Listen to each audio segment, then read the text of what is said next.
ना ही सरकार ने कोई संभावित आपदा से निपटने की कोई तैयारी की।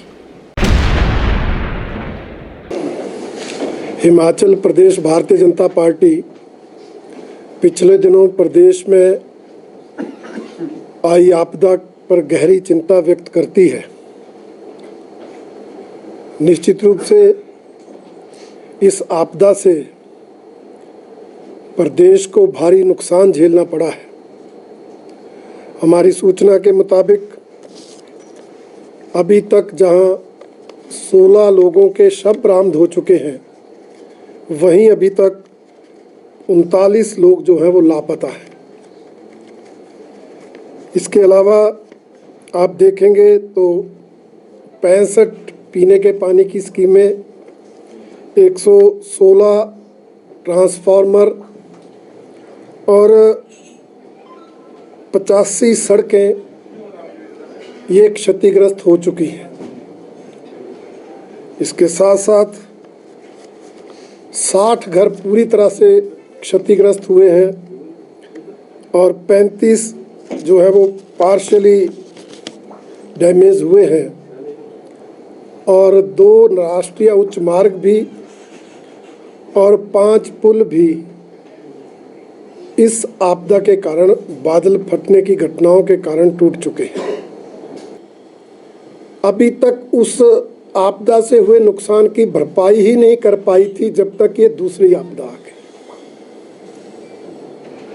मैं आज वो प्रश्न नहीं उठाना चाहता कि आपकी राहत राशि कितने प्रभावितों को पहुंची, कितनों को नहीं पहुंची, परंतु मैं इतना जरूर कहना चाहता हूं, अभी तक पिछली आपदा के भी ऐसे प्रभावित हैं जिनको जो राहत पैकेज आपने घोषित किया था उसका लाभ नहीं मिला है।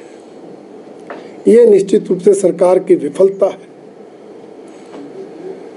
और दूसरा, उस आपदा से सरकार ने कुछ सीखा नहीं। मैं ये मानता हूं आपदा किसी को बताकर नहीं आती, परंतु फिर भी सरकार का कर्तव्य है कि कोई घटना घटती है, कोई आपदा घटती है तो उससे कोई सबक लिया जाए। पिछले साल बादल फटने की घटनाएं हुई, विधानसभा का सत्र हुआ, उसमें इस मुद्दे पर चर्चा हुई और हमने कहा था कि आपदा राहत देने के बाद प्रभावितों को मदद देने के साथ साथ आप सर्वदलीय बैठक के साथ साथ विशेषज्ञों की बैठक भी करें,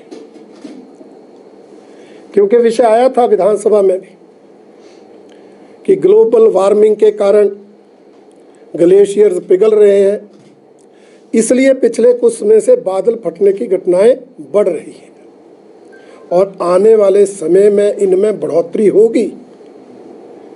ये संभावना उस समय ही जता दी गई थी, परंतु सरकार ने 1 साल में जो काम करना चाहिए था, ऐसे विशेषज्ञ, ऐसे एक्सपर्ट, चाहे वो प्रदेश के अंदर चाहे वो प्रदेश के बाहर, यहाँ तक कि अगर विदेश में भी कोई ऐसे एक्सपर्ट, तो उनसे सलाह लेना,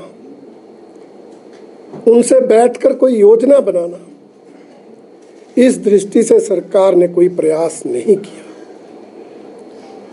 और ना ही सरकार ने कोई संभावित आपदा से निपटने की कोई तैयारी की।